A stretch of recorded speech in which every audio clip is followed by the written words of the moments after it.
Dzień dobry, dzieci. It is the Flurza experience. This is episode number 16, but that's not my line. That's Pavel Burza's line, but we'll get to that either way. Exactly. I'm getting ahead of myself here. It is a show about Gwent, but so much more. I'm joined by the Punchki Pirate. Did I use that one already? I don't know if I used Punchki Pirate. I don't know. I don't remember. I used Punchki Prowler. Yes. Punchki Punisher. There was a lot of Punchki ones, but I don't know if I was a Punchki pirate. I'll take it. Yeah. Yar. Yo ho Shiver ho. me Punchki. Shiver me Punchkis. Yeah. It's there you go. Punchki Pirate, Pavel Burza. Exactly. Like you said, hello. This is episode 16. Sweet 16. Our sweet 16. Yeah. This is good. We're on a nice roll, I have to say. It's been a pretty nice roll, I'm not gonna lie. I looked up like famous number 16s in sports, and there's like Joe Montana, there's a few, but like none that I really have any interesting stories about. I mean, Joe Montana's probably the best number 16 that's ever existed. Used to be a quarterback for the San Francisco 49ers. If I'm not mistaken, Joe Montana was the quarterback who threw like one of the more like famous touchdowns that have, I don't know if it was called the Immaculate Reception or something. No, I don't think it was called the Immaculate Reception. Either way, Joe Montana is the best number 16 that I could, but I have no I had no connection with any of them. No stories really to tell about most of them. They're pretty clean cut, as it were. So there you have it. I will take it. There you go. That's it. That's all I got. All right. This week we're going to talk about archetypes and identity. So interesting topic for sure. A lot to say about it. But first, the Dagon rumor report. Yes. So, well, this Dagon rumor report, as you see it in front of you, Mr. Pavel Burza, is old news. It's old news, but I figured maybe I'll wing one. I'll wing one right at you right now, because you do the Dagon rumor report most of the time, and unfortunately for everybody listening, your Dagon rumor reports are pretty bleak. They're pretty, they're low chances, as it were, and I'm tired of you being this beacon of negativity when it comes to Dagon. Something better? I definitely have something better. Oh, wow. Yeah. All right. So listen up. Listen up, Bucko. Yeah, that's a callback to it's a callback to last episode. Bucko. Yes. Bucko. Dagon, ladies and gentlemen. All right. I know that Pavel always wings at you these 0% chances. Well, listen up.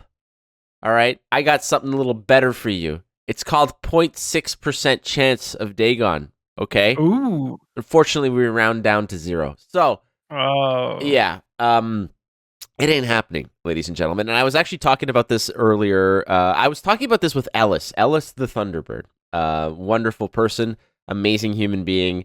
One of my dearest friends within the Gwent community for many years. I was mentioning, so because somebody had asked me, they're like, "Oh, I haven't played in a long time. Is Dagon still a card?" And I said, "Let me tell you." Let me educate you. Yeah, listen up. Yeah, pull up a chair, young child, and I will regale you with the tale of Dagon. And I said that no, it's not. And then Ellis was saying about how she wanted it to come back.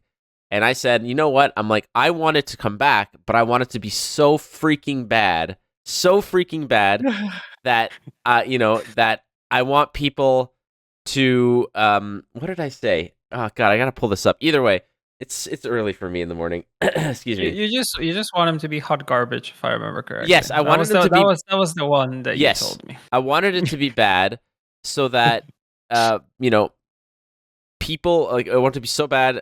I don't even remember what the hell I was gonna say. I just thought it'd be hilarious if it was bad, so that people were just like, it ain't about the card game. It's about the characters you want to see. Like, and I get it. People just want to see certain characters, but it would be. I thought it would be hilarious if Dagon came back and it was just a terrible, terrible, terrible card. And I'd be like, there you go. There's Dagon. There you go. You have it. Put it. There you go. Enjoy. Slap Dagon on like Wolfpack. Just say that this is Dagon now. Dagon is a 4 provision, 2 for 2 or whatever it is, and enjoy. Merry Christmas. He's like a legendary god, deity almost for the Vorianoi. Like, he could not be just a wolf pack. It's a wolf pack running around the forest. It's not just one wolf, Pavel. It's the whole pack. What can they do? Like bite? Yeah. So there you go. That's my Dagon rumor report, which is not happening. And if it does happen, I hope it's terrible. I hope the card I don't is know bad. how that was more positive than mine, but I think 0.6% is more than 0. No, Unfortunately, we have to round down. But then round it down to 0, and then you said that if he ever comes back, you hope he sucks. So pretty much, I think your negativity level was a little bit, I made up for it. To be fair though, I like. I think it would be more for the comedic value of the fact that after everybody's clamoring for this card to be back, and then it's back, and then it's bad, and everyone's gonna be upset, and I'll be like, "What? Did you want to?" Unless he comes out, he's super good, and he's like OP or even broken, then people would be like, "Oh my god, Dagon!" And then he becomes, nerf him, delete him, do all this stuff. Although to be honest, I think that the majority of our community forgets about the cards that were back in the day, like oppressive and OP. They hardly ever we hardly ever have someone like, oh, if this card comes out, it's gonna be similar to that. They hardly ever do that, or they just say it's just gonna be broken and that's it. Imagine if what would happen if the new Dagon, like back when they released V, imagine Dagon was V, and everybody would have flipped their lids. I'm like, it's a powerful card, it's a build around card, it's a very important card, and people are like, delete it. How dare you do no justice to Dagon and stuff like that. And anyways, go to 983shop.com, get your Dagon rumor reporter shirt. Yes. Use the code Flurza5, get $5 off your order. Easy peasy. Do it. Yeah, I think we're reversing roles here, so you can do the Wayback Machine. All right, Wayback Machine. In 2019, we had the Underdog Leader Challenge. If you guys don't remember what that was, we were taking the leaders which are least played. In this case, it was King Demavend III, Jean Calvate, and Harold the Cripple. And we're going to see who from the underdogs was going to win this battle. I remember it had we had Jason, I think, came up with this, and I gave it the beautiful title, Battle of the Hobos. And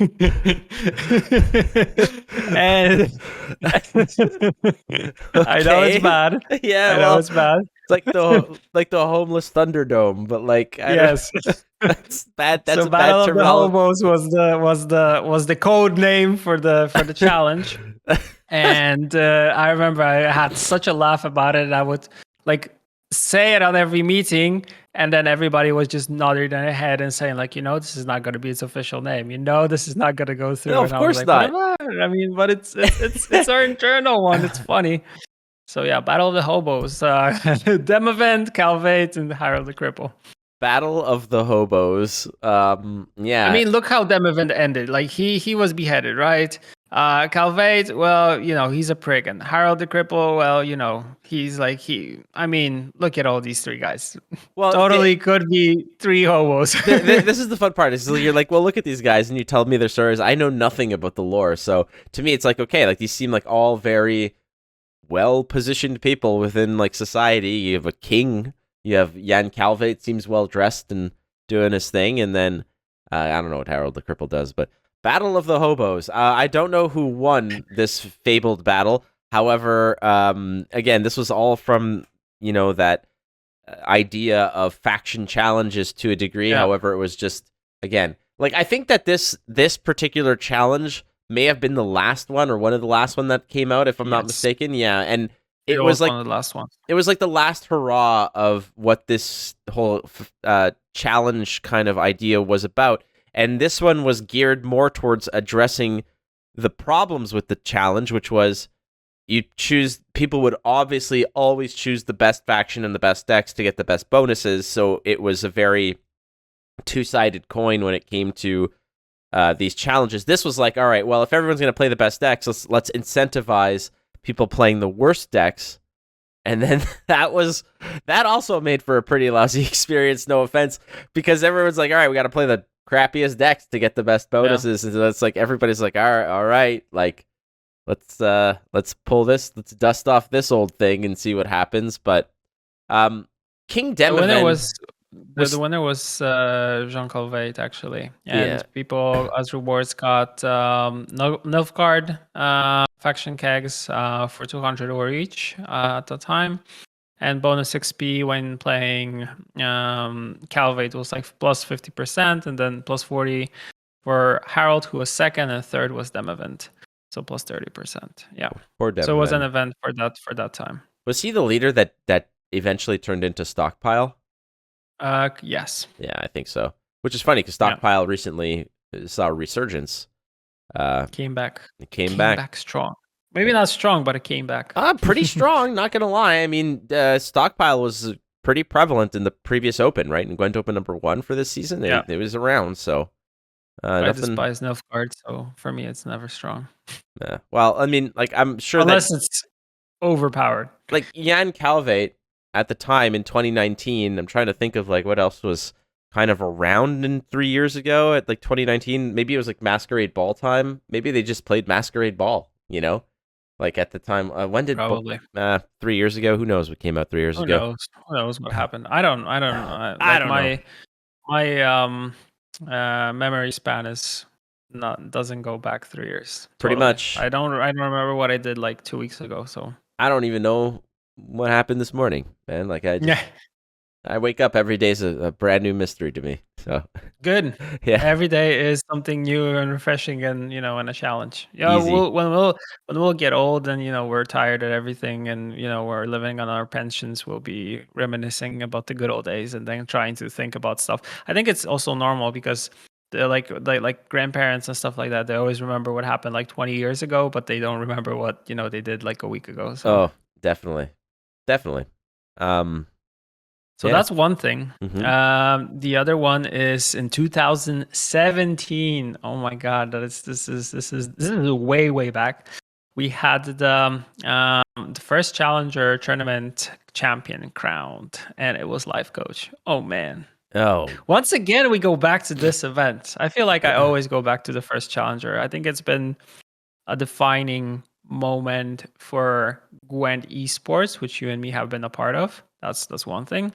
And it was the start of esports for Gwent, but also it was the time where we had people like PPD and Noxious and Life Coach, playing Gwent, which was incredible. Yeah, there was that very significant period of time at the beginning where all eyes were on Gwent and what Gwent was doing from an esports perspective, ponying up like $1 million for season 1, which was massive at the time. And I know that the $1 million that was ponied up, I don't want to say it was quiet, but I mean, what's funny is that other companies and other entities out there would pledge this amount of money and it would make major headlines. But Gwent did it like way before, like when Magic was like, we're giving $1 million away this year to like playing and whatever. Everyone's like, holy crap, look at that. That's incredible. It's like, dude, It's like, it is incredible. It's a lot, but like, don't think like they're the pioneers of being this generous with this kind of stuff. However, let's get real. I mean, the prize pools today versus the prize pools back then, it was quite an ambitious investment, I gotta say. Like, it was obscenely generous in terms of the money that you can win. Not to mention, there was like how many opens and challengers were there in a year? There was so many. Like there was a lot. Yeah, constantly stuff going. And I mean, first season was 5 challengers alone, not counting all the other tournaments that led into it. But were there any opens as well? Weren't there opens as well? Or am I don't even maybe not in season 1. I remember that there were like Repek last time said that we've already had like 25 or 24 esports events already. It's a lot. That is a lot. A lot. A lot of them done from the comfort of the home, and a lot of them done on location. But the Challenger 1 results, my memories of that, I mean, I watched it. My memories of that were just like the confetti cannons and Life Coach on a stage, everyone applauding, his ring in the air, that whole thing. That image was iconic because it was a very big marketing and selling point for the game, where you had people like Life Coach who were very vocal about the impact of one's skill on a card game versus luck. And coming from Hearthstone, I know that he was very, very critical about the fact that, like, him and Super JJ would they basically ran a kind of like an experiment wherein at the height of or like when Gwent had just sort of launched out there, Life Coach and Super JJ put in immense amounts of work. Like they did something like, okay, if we commit 8 hours or 10 hours a day to practicing particular matchups and putting in the work, how much would that increase our win percentages from where we were, the previous season where we were only playing 4 hours a day, let's say. So they really ramped up their efforts. And what Life Coach said is like, despite the fact that we worked twice as hard and put in twice as much practice and twice as much whatever, it only affected our win percentage by like less than 1%. So if that's the case, if myself and Super JJ, like the best in the world at this game, cannot increase our success rates based on really like putting in a crap ton of work, then we're not interested in this game because it's no longer a matter of the better you are. Like they would say, like, I think they said something like in the legend ranks, it's like we put in all the work, we went from like a 57% win rate to like a 57.8% win rate or something like that. And it's like it just wasn't worth it. Yeah. So that's where they came to this game, and that was very important to Gwent because there was a giant outcry. And what's funny is that the translation of what what Hearthstone became is that people were at the time critical of the fact that it became a very high variance RNG create/discover mechanic, game of luck to that degree. And at the time, people were critical of it because they're like, no, this is just there's too much variance, and there's not enough player agency to direct the outcomes of games. But now, now that we're like five years removed from that point where Life Coach wins a Gwent tournament, now people are embracing that about Hearthstone and think about it as its identity. It's like, yeah, it's Hearthstone. It's meant to be about random outcomes and random drops and random discoveries and random, generated effects and etc. Like that's been the bread and butter to a degree of what Hearthstone is, and people embrace that now. So there's been this massive shift of the mentality of what that game was and what it is today. But at the time, people need to understand when Life Coach came to Gwent and won tournaments here, he did so because he was incredibly, incredibly impressed with how much a player's skill set would determine the outcomes of games. And the best player in the world, one of the best card players ever in the world, in any card game, Life Coach, comes here and shows it by putting in the work and winning 60 grand at Challenger 1. So crazy. Yeah, that's the story. But yeah, I like how you said that. I feel like Hearthstone throughout the years have kind of embraced what they are, and I feel like they stuck to their guns when it comes to being a high RNG type of game. And I feel like a lot of people, they dropped out of it at a certain point, especially a lot of pros. But what I've seen is that a lot of them have also come back and kind of circled back all the way away from the game, saying that these are bad decisions, and then they came back anywho. So kind of shows that the developer here kind of sticking to what they believe in and the way that they want, the identity they want for the game is just good, and they stuck to it, and it worked, and people came back, and I still feel like it's one of the most successful CCGs for sure, especially when it comes to digital, right? Because for me, number one would be Magic, but Magic always has this non digital way to play it, which is the one that I enjoy the most. Yeah. So yeah, interesting. What's really funny also about the first Challenger is the fact that we had these beautiful minds, because I don't think there's any way other way to like name these players like Life Coach, like Noxious, PPD. Like PPD's awesome. I got to even talk to him a couple times, and he also stayed in touch. So these are big names in gaming and esports, and they were top 3. Like the first like community person that made it was Fion 56. That got 10K out of the whole thing. So he was in 4th place. Yeah. So that pretty much tells you how smart they are that they were able to learn the game very, very quickly, coming from different games, and that they were able to perform, on a such a high level. But also, I feel like Gwent being the way it is, that it's we used to have this saying in the beginning, like, skill beats luck. And I feel like, yeah, it just shows that they're just skillful pilots of anything you give them. Right. Yeah. Cool.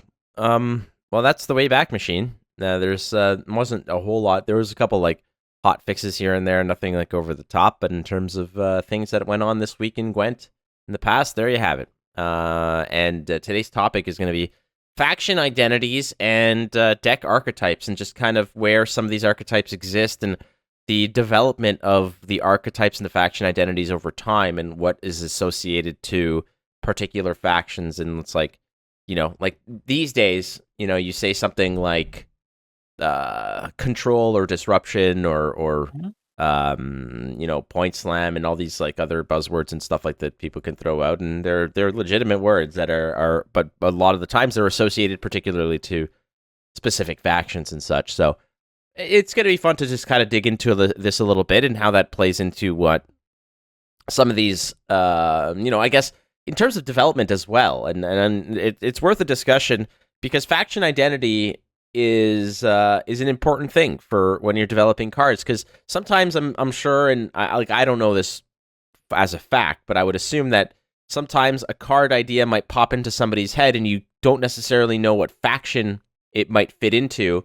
But like the idea is birthed in your mind, not necessarily already associated to a particular faction. It's just like, what a cool card would be, and you just come up with an idea, and then you tinker with it, and eventually you're like, okay, what kind of card would this be? Is this a Skellige card? Is this a monster card? Is this, a Scoia'tael card? So, off the top of your head, if we go through all 6 factions, would you be able to just kind of describe what the playstyle is? And obviously, all 6 factions have different types of playstyles within that particular faction, but every faction kind of does something a little bit better than the others, or they have something a little bit more associated with it. If I were to name a faction, could you give me like a 20-word descriptor of what that faction can do? Yeah, I think so. All right. So we're going to start with Scoia'tael, because I know that's your favorite. So give me like a 2-sentence descriptor of of what the Scoia'tael identity is. So for me, it's using sneaky tactics in order to overcome your opponent, by the means of control, by the means of movement. Or actually, it's weird because dwarves fall into a weird spot because it's just raw power, right? Right. Because the rest, they've always been known for controlling, for moving, for boosting things in your hand, so kind of concealing and doing things in away from your eyes, let's say, or things you would not consider being powerful, like a cat witcher jumping around the board and hitting stuff. But these are kind of things that I would see defining the faction. No, that's fair. I think that's good. I think like sneaky tactics would probably be very much high up in terms of what it's meant to do. When you're uncertain of what the variables are, for example, like there's a trap that's placed on the board, but you don't necessarily know which one it is right out of the gate. You can eventually figure it out based on when it springs, when it doesn't spring, and etc. Like you said, hand buffing is another way to conceal some of the information.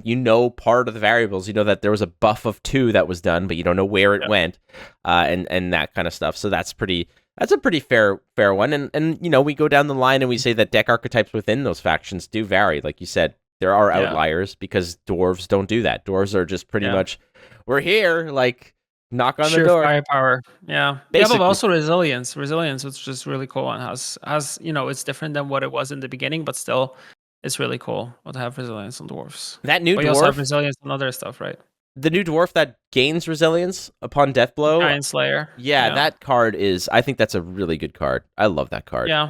I love the design of the card that you need to, you need to pretty much have death blow on a unit in order for it to gain resilience. But if you target the proper one, actually you need to think about how you play it. It's not just you play it and you get resilience automatically, right? And Correct. people hate that card. People hate that card. Oh, you want a little side note here? Fun little fact. I'm just gonna slide this one in here. I didn't know where to put this in, but it just popped into my mind. I was recording I recorded. So I'm traveling to New Jersey in a few hours for the Flesh and Blood Pro Tour, and so I had to do all kinds of recording for the whole week. So I did like 3 recordings yesterday. I'm doing this one early today. Yesterday I interviewed a pro player from Flesh and Blood, and what's fascinating is that Flesh and Blood was their first ever card game, and we were it was first ever.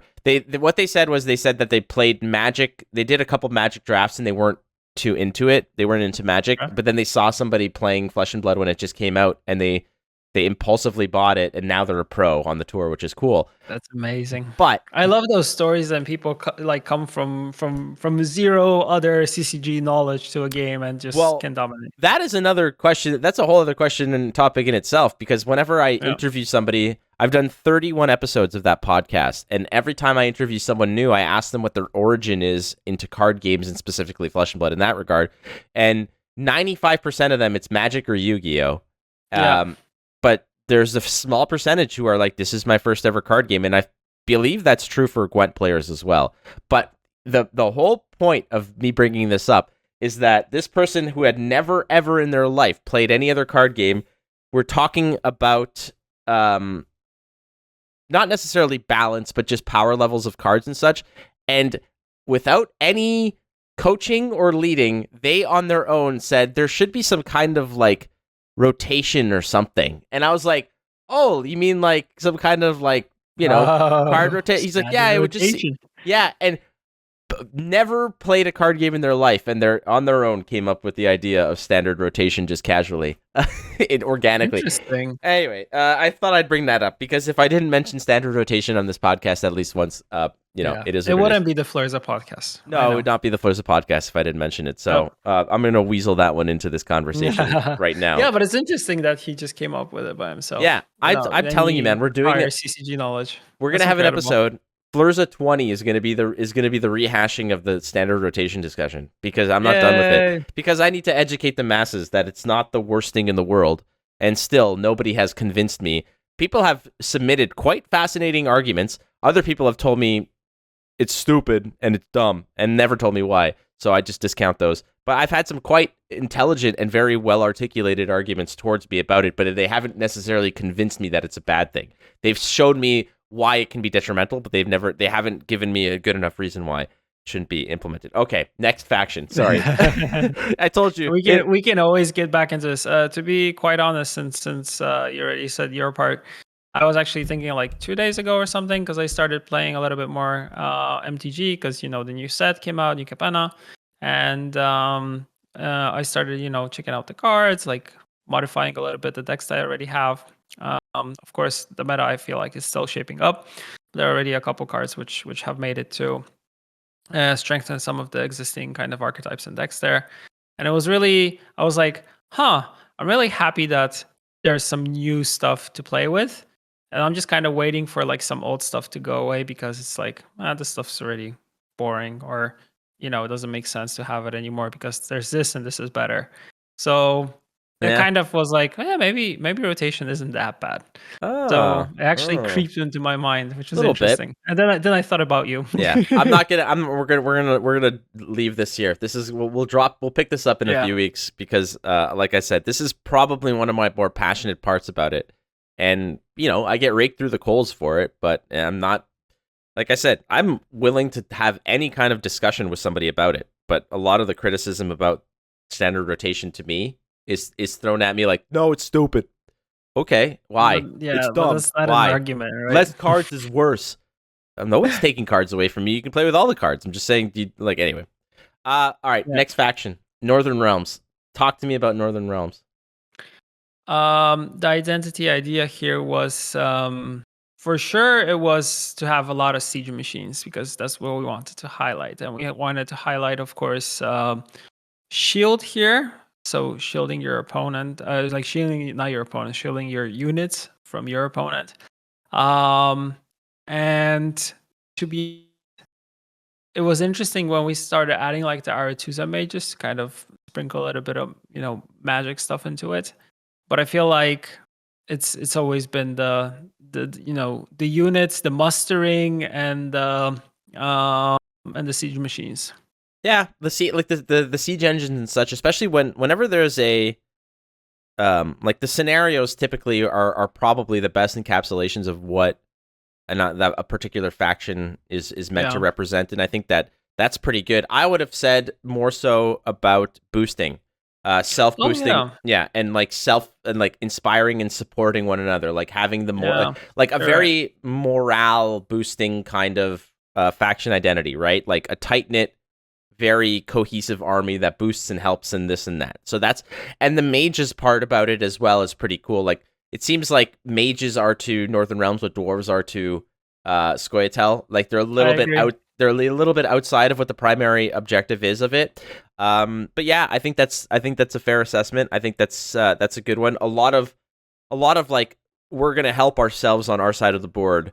We're gonna work to, like, our leader ability is going to support us. Our cards are going to support us. It's not about, it's about bolstering our own morale and our own army's, cohesion.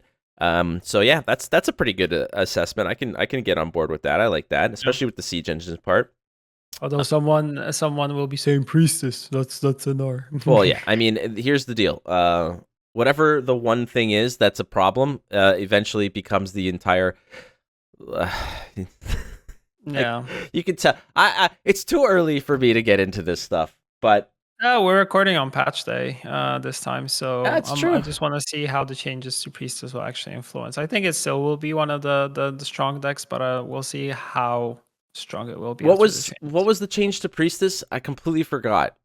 I think it's just removing the fact that you do it into, like, you can use her multiple times, because I think it got to a point where you were like resurrecting it and no, I mean the card just being resurrected multiple times and kind of things going crazy. So so now the ability has been changed. I think she has Veil, and when this unit is put back in your deck, increase the number of charges by 3, order boost and light by 1.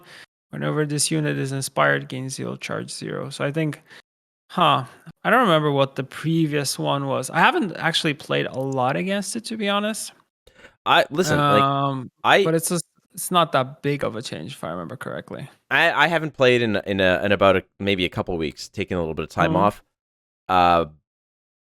When I did play, like when it did come out, I played a bunch. Got to pro rank, did my thing, had some good showings. I never faced a priestess deck. I played a couple hundred games, or probably about 100 games in the past season, last season. I did not face a single priestess deck from rank 3 through to many, like, bunch of pro rank games. I did not play a single priestess.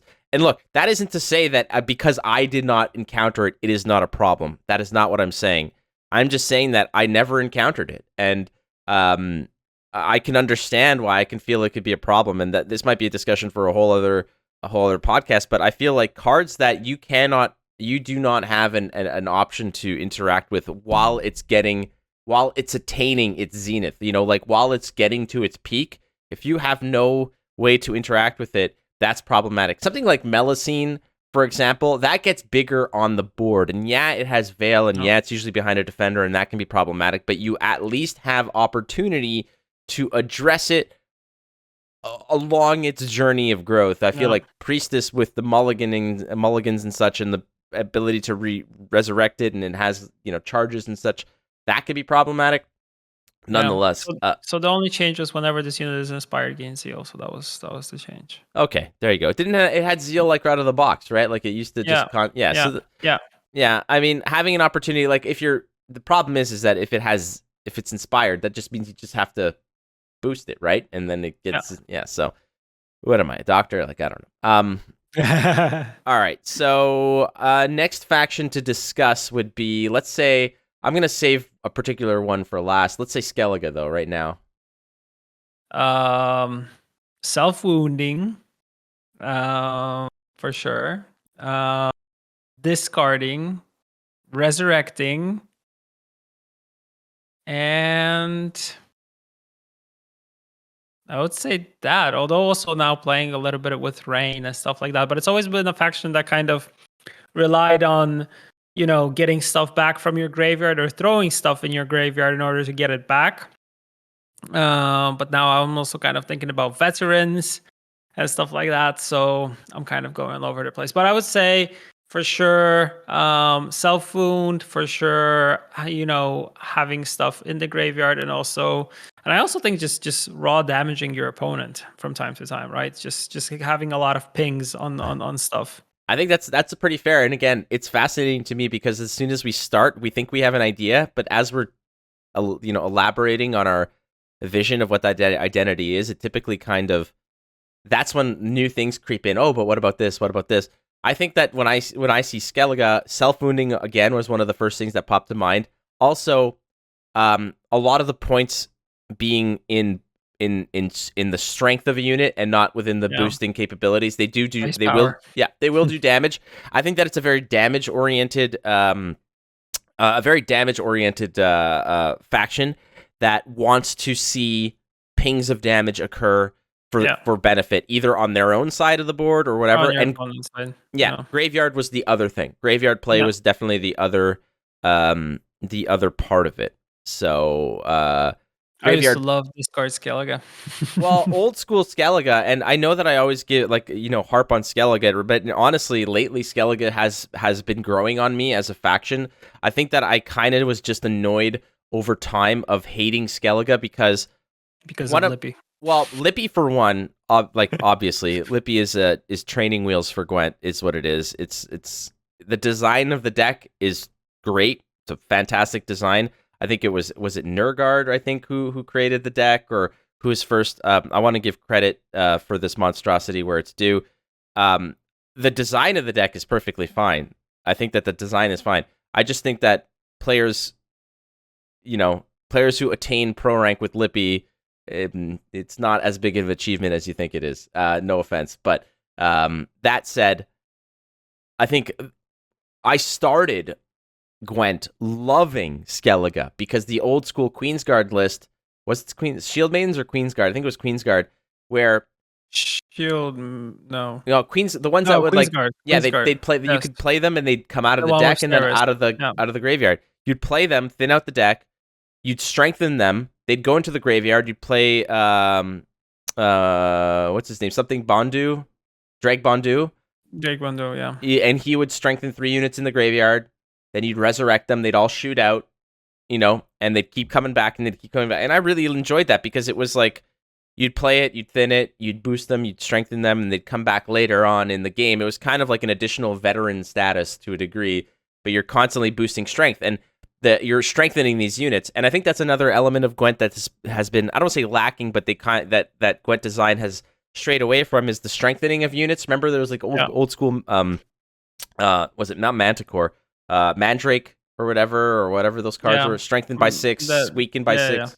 Yes. That whole concept I think is quite important, and I think that might be something that could be revisited. But yeah, strengthening of units, like just a lot of Skellige's point value being housed within these like brick shit houses of like units, like a greatsword, and eventually.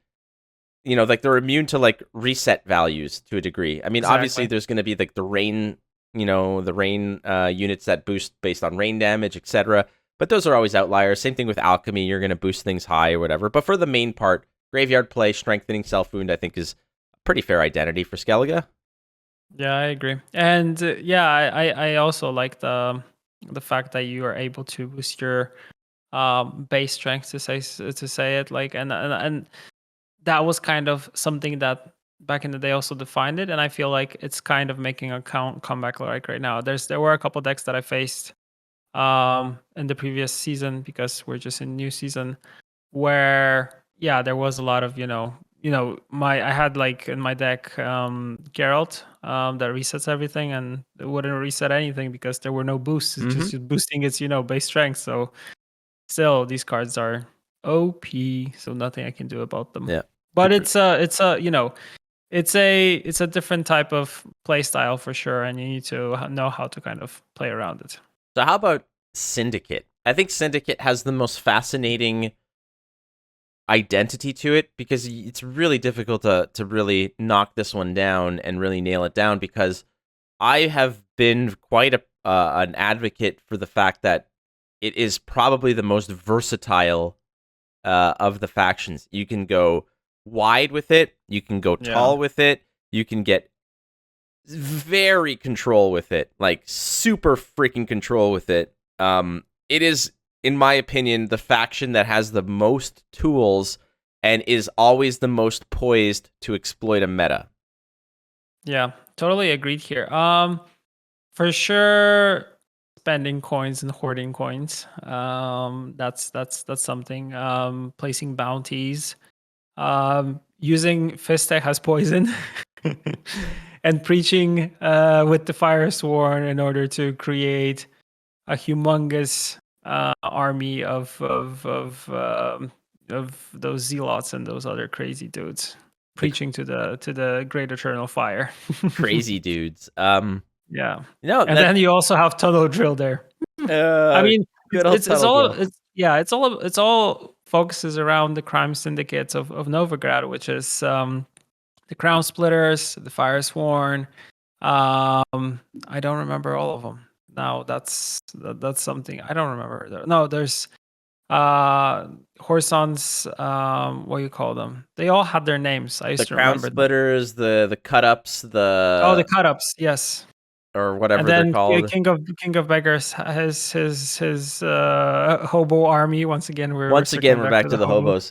Hey, did you know there's a movie called Hobo with a Shotgun? No. No, I need to watch it. Do you want to guess what it's about? About a hobo with a shotgun. That's it, exactly. It was like this indie Canadian horror film that I remember going to. I went to the movie theater with my cousin.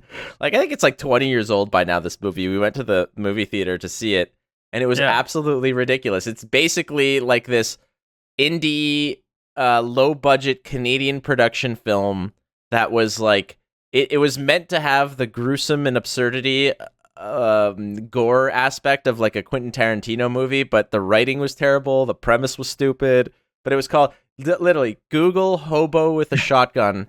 The only thing I remember about this movie is that Ricky from Trailer Park Boys is in it. That's all I remember. Okay, so are you looking it up? Back. I know I will, but okay, first, King of Beggars, Blind Eyes, so they turn a blind eye. Gundern, Tight Cloaks, and Salamandra. Cleaver is Clown Splitters. Clown Splitters? Crown Splitters. The Clown Splitters? That is my crime syndicate. Yes. Sorry, I know I'm annoying you like crazy today. Hamelfart, Eternal Fire, of course. Cyprian Wiley. It's the cut-ups that you mentioned. So Horson Jr. And yeah, those are the crime syndicates. The Clown Splitters. The Clown Splitters. The Clown Splitters are Cleaver's gang, so the Crown Splitters, because there is this card when they're fighting. There is this like card story about a dwarf and a cut up being not friends, but then becoming friends at the end and fighting alongside one another. Oh, the Clown Splitters. The Clown Splitters. Yeah, I find that Syndicate has one of the most intriguing kind of source materials. I think that there's so much fascinating elements to the whole crime syndicate, the different gangs, but I also feel that Syndicate has the least amount of identity in terms of playstyle. I think, I know this sounds weird to, like, it has the most rich kind of lore around it, you know, on the underworld, the warring gangs, the introduction of coins. Like, coins to me isn't the identity. Coins is just another resource or tool that they use. It's another way for them to play, but it's not the identity of the play. Yeah, but the thing is that you had fees also and bounties and stuff like that, and now it all kind of made sense with the coins. Plus, it was one of the factions that was added as the last real separate faction to Gwent as a game.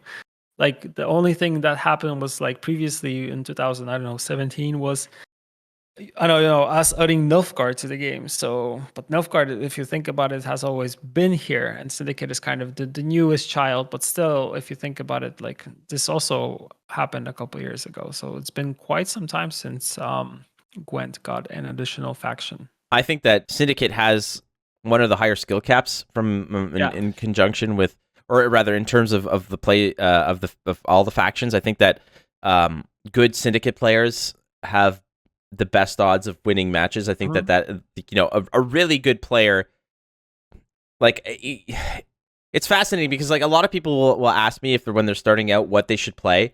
I usually recommend Monsters. That's where I started. Monsters or Northern Realms. Like in Beta Gwent, I started with Northern Realms and I liked it, but it was very simplistic in that regard. Of you play a gold, it gets boosted by 2, and it was kind of stuff like that. But I always tell people don't do Syndicate. Don't touch Syndicate to begin with because you're not going to have a good experience. Yeah, Syndicate is kind of like your last boss to try to conquer, and it's tough. It's definitely tough because I didn't play much Syndicate when it just came out because I didn't. Not that I didn't care. I just was like, I still haven't mastered what's here, and I'm very much a perfectionist, a completionist when it comes to certain things, and I'm like, shoot, I haven't even touched like Northern Realms. Like I'm gonna go into Syndicate, and then I was like, all right, let's do Syndicate. So I thought that was cool. I would probably have the most difficulty nailing down Syndicate of what their identity is because they do swarm.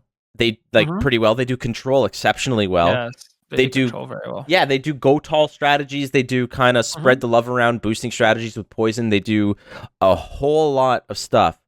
But in reality, they do all these things very well, but I don't think they do anything better than everyone else. Because I don't think they're the best swarm list, and I don't think they're the best control list, and I don't think they're the best go tall list. But they just kind of, that's where I think it's a very the most skill rewarding faction is because you have a lot less vulnerabilities and a lot less weaknesses playing these decks. However, you don't have as easy a path to winning. So skill will get you there and really influence your win rates with it. And there's one other faction where I think that's true, and we can get to that in a second. But the next faction that I think we need to talk about is Monsters. What would you describe Monsters as?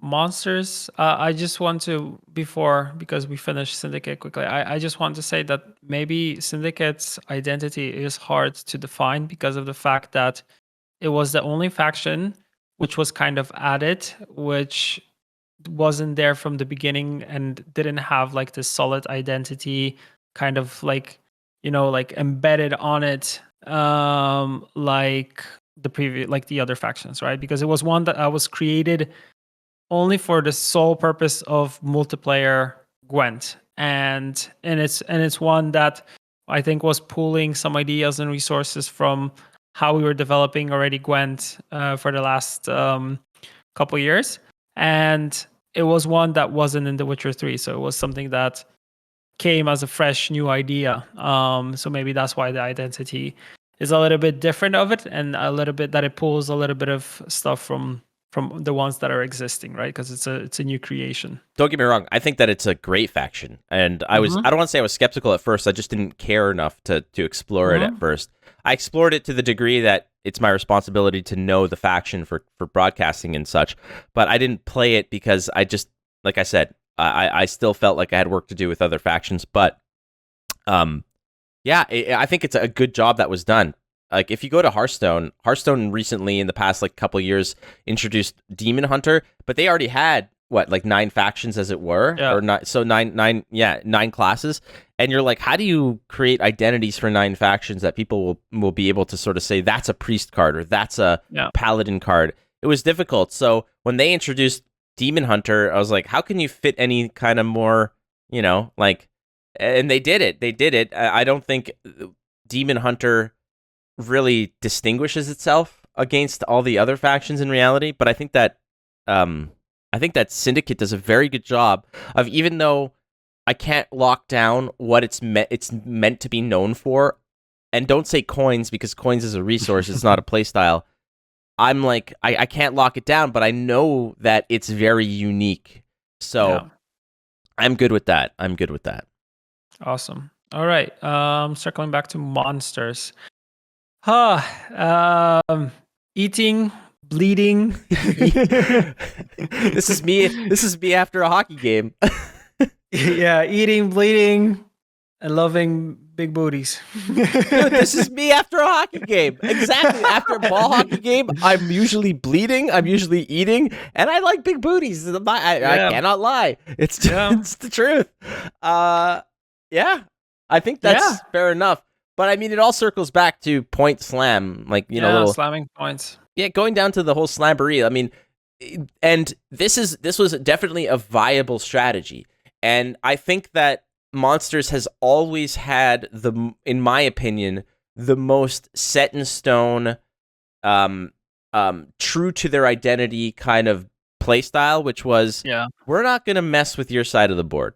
We might tickle it here and there, but our bread and butter is by just putting out our initiative, right? Basically, because even if you look at variations of that point slam, sort of mentality or identity, which is, I'm just going to put out pound for pound, my cards are just going to be bigger than yours. I'm not going to steal points from you. And yes, there are control related archetypes, Frost with or Keltulis and whatnot, but those are very niche little pockets of those particular decks. And yes, they're successful, but they're not. If you're talking monsters, you're not saying monsters is a control class, because if you say that, you're basically saying. I mean, when weather was prevalent and was the way that it used to work back in the day, like using frost and fog and rain and all of those made sense.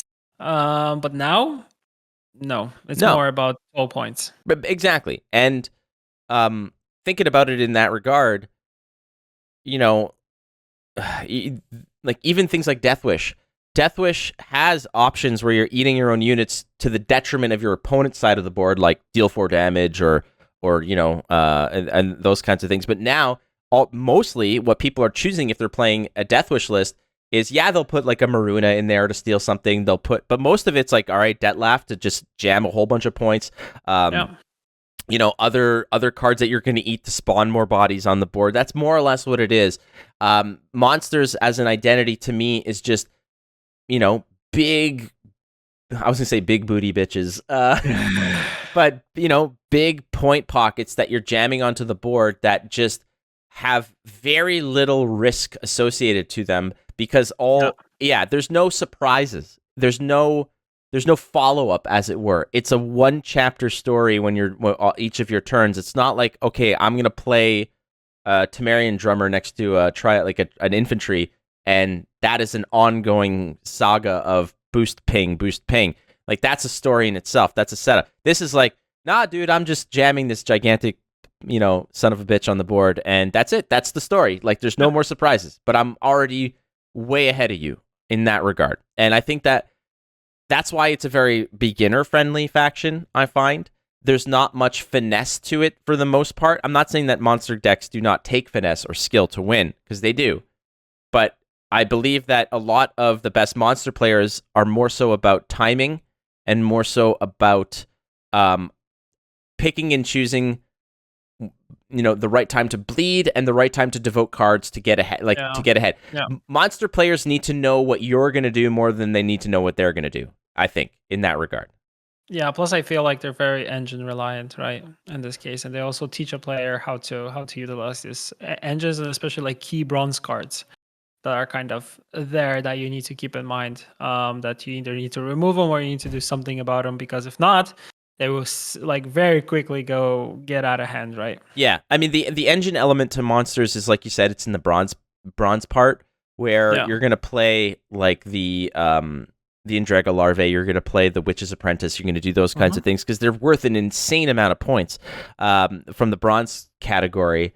But you're also going to jam down, like a a foot eater or a self eater. You're gonna slam down, a Gan can or stuff like that. Like, but these just represent fat stacks of points that, for the most part, won't grow, but some will grow. Like the bronze package it's either slam or like Thrive style engine, and all the supporting gold parts are like fat boy, fat boy, fat boy, fat boy, and sometimes it gets out of hand, and that's why we see when metas are not necessarily, I don't want to say greedy, but when metas shift towards decks that don't necessarily play a lot of consistent control, like monster relic lists weren't gonna survive in a meta where Madoc and bombs were prevalent, because Madoc, with multiple Madocs especially, would have just torn through that like in a heartbeat.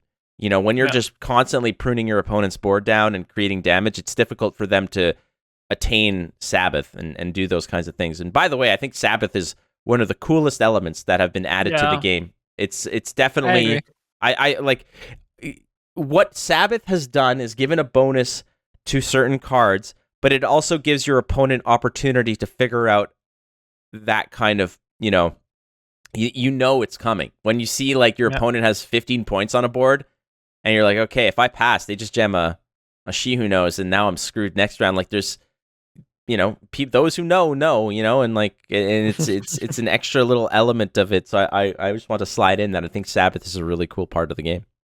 Agreed. Awesome. We got monsters. Monsters locked down, and finally, did I miss any?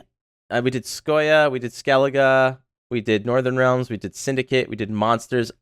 Hey, let's go to Nilfgaard, because I believe Nilfgaard has the most rich and delicious faction identities of all. Oh man, I can officially say that I am a Nilfgaard main. For sure. Ooh. For sure. It just speaks to me. I love Nilfgaard. I used to be a monster main for years. Deathwish, unfortunately, isn't quite what I want it to be these days.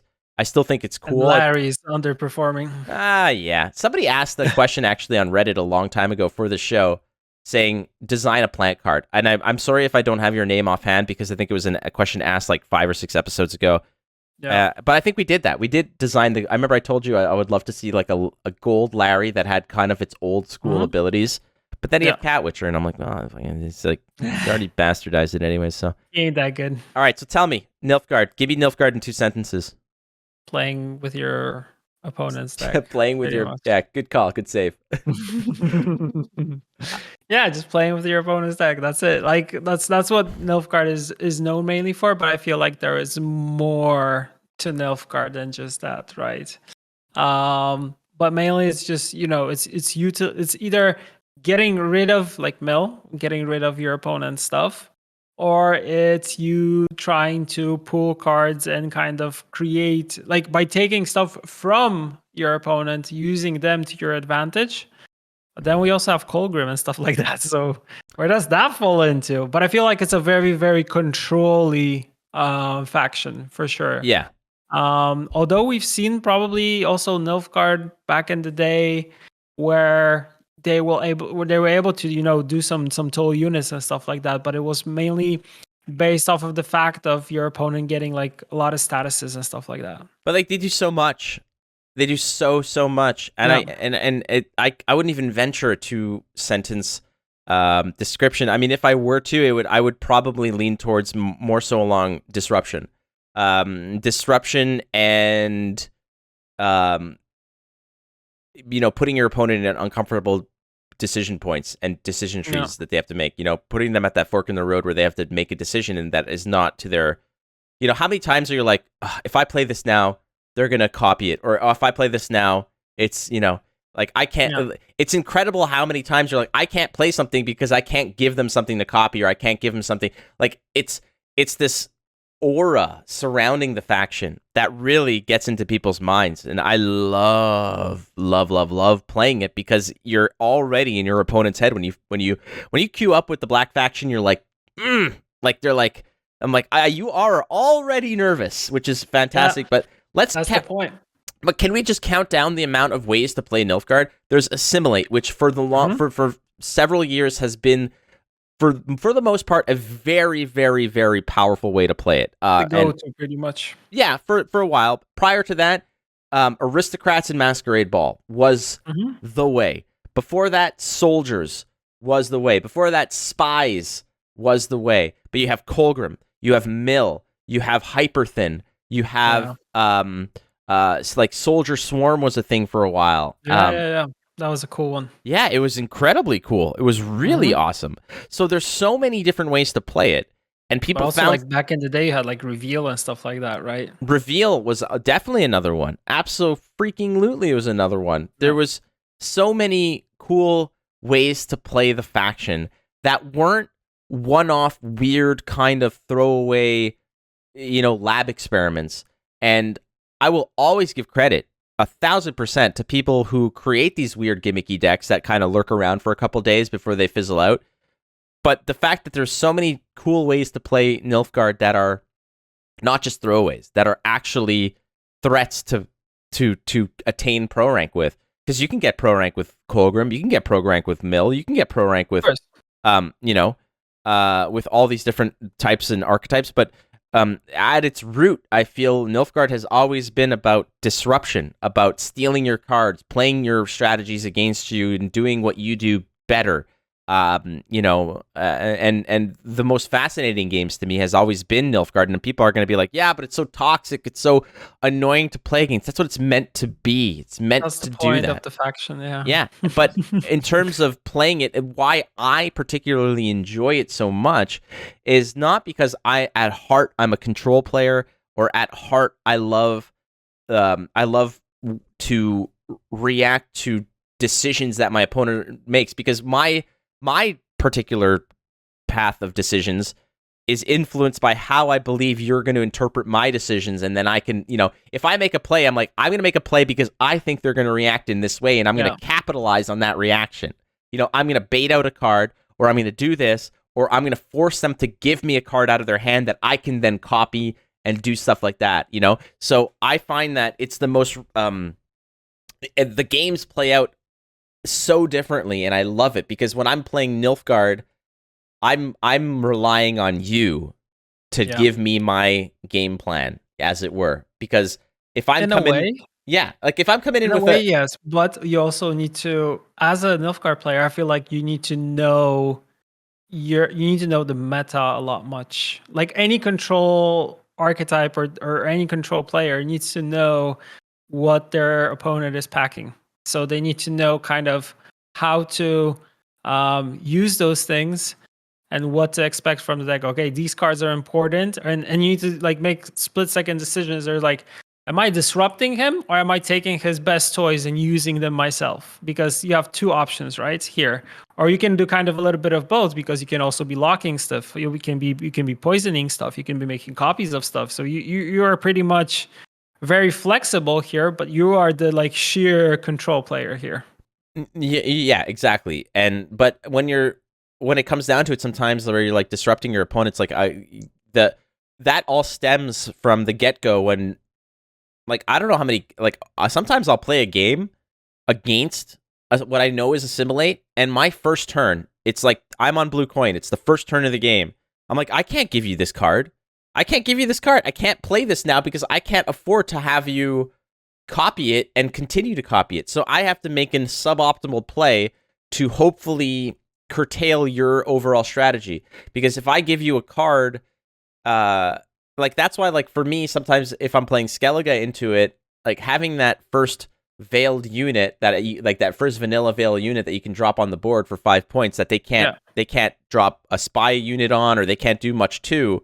They can't bleed it. They can't do whatever. You're like, all right, that's not bad. Like that, those are good stories. But a lot of times I'm like, do I want to play like an Onkrite Longship, knowing that they're just gonna copy the Onkrite Longship and continue to copy?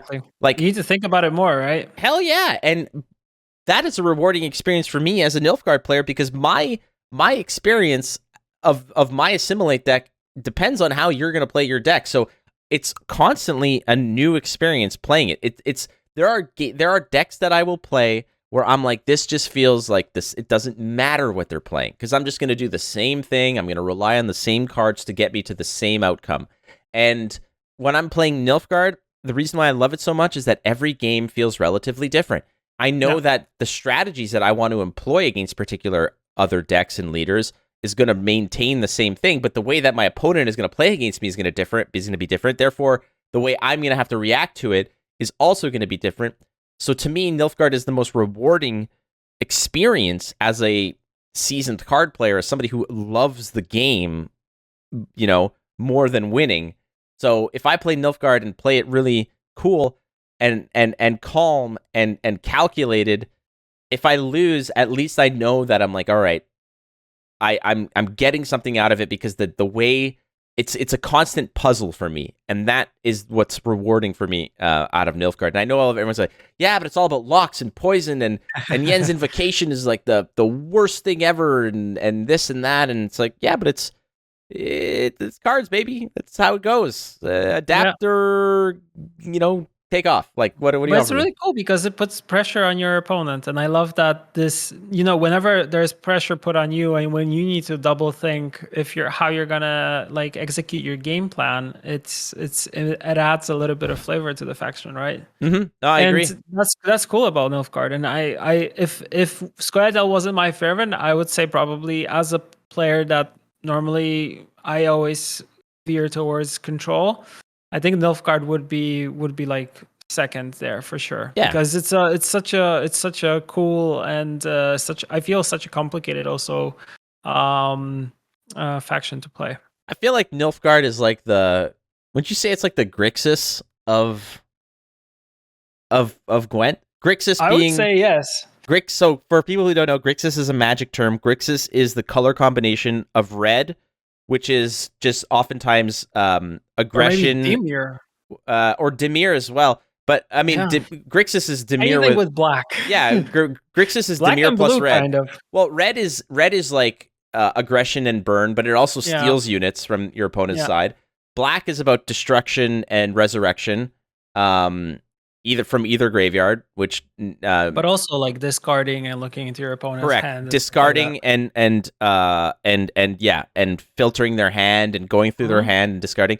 And blue, which is just sheer disruption and cancellation and card draw. But also like cantripping and looking for stuff throughout decks and stuff like that. So a little bit of also that mixed into it. And I feel like a little bit of those colors mixed in, I would feel like it's something that defines Nilfgaard in this case. Oh man, we can do a whole little segment about color coding factions. We'll save that actually, because I think that's a really cool thing. We'll get past that. So anything else you want to talk about faction identities before we go to the mailbag? Let's put it this way. What do you think is for me, my favorite faction is Nilfgaard, but I feel like one of the more well-rounded factions for being able to do a lot of good things is probably, I'll still say Nilfgaard to a degree, but I think that Syndicate is number 2 for me, and then probably Scoia'tael is the one after that. For me, it's Scoia'tael. After that, it's for sure Nilfgaard, and after that is Monsters. I used to love playing Monsters because I feel like Monsters are maybe not easy to play, but they have a very strong, like we talked about, they have a very strong identity, and they have a very strong game plan in terms of what they want to be doing, right? And I feel like it's always fun to pilot these decks. Although when I think about stuff like any type of bleed or with vampires and stuff like that, that's also something quite interesting when it comes to the faction that only doesn't rely on the fact of having toll unit and just eating the other toll unit and then eating the other unit in order to eat the other unit, right? Yeah. So, but I used to love playing Consume. But now when I think about it, I also loved playing like Discard Skellige back in the day. So I don't know, but I would say those are my top 3 for sure. I know that we get this question a lot. We're going to go to the mailbag in just a second. For those who are we get the question a lot about if we were to redo or bring back a particular archetype, and I think that's probably a discussion in itself. We've talked about archetypes and stuff. We talked about faction identities, but we'll get into archetypes in a future episode and talk a little bit perhaps about the importance of archetypes and that kind of thing. Anyway, I know that you and I probably have archetypes that we want to see revised. you know what? This could be our mission for next week. You and I are going to create or revitalize a particular archetype, and we need to show up with 4 cards for that archetype. So you're gonna have to put your design pants on, and that's what we'll do. And I'm gonna need someone to help me. Yeah, well, that's it. We can put out a call to the community if you guys want. You guys can tweet at myself or at Pavel and just tell us, say like, oh, you know what, like, how would you envision X type of archetype, or if we were to bring back this type of archetype, how would you see it? I know that I've already designed about 3 or 4 cards, 4 or 5 cards rather, regarding what I believe a new reveal style could be, and I want to kind of go back and tinker with that because I made a video about it, and I think that it has a lot of interesting elements to it. So Jean and Malegion, if you're listening, these ones are next week. Those ones will be free for you. But yep. Shall we go to the mailbag, my friend? Of course.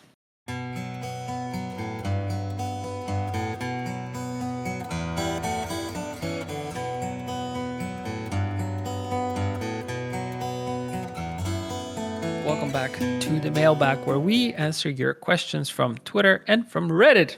And the first one is from great username Can't Quit Gwent from Reddit. What is the most commonly used language in CDPR / the Gwent team? How many nationalities are represented currently? Oh man, that's a great question. I mean, I've been there at the studio, and I've met just right now at that studio. You walk in there, you've got Ryan. Ryan's German, right? Vlad's Russian. There's obviously so many people who are Polish. I mean, besides the casting team, like that, I don't think that counts. But just on the CDPR team, besides, I mean, I know personally of Ryan, and I know of Vlad, and you know the amount of amazing Polish people. Who else is there? I don't know.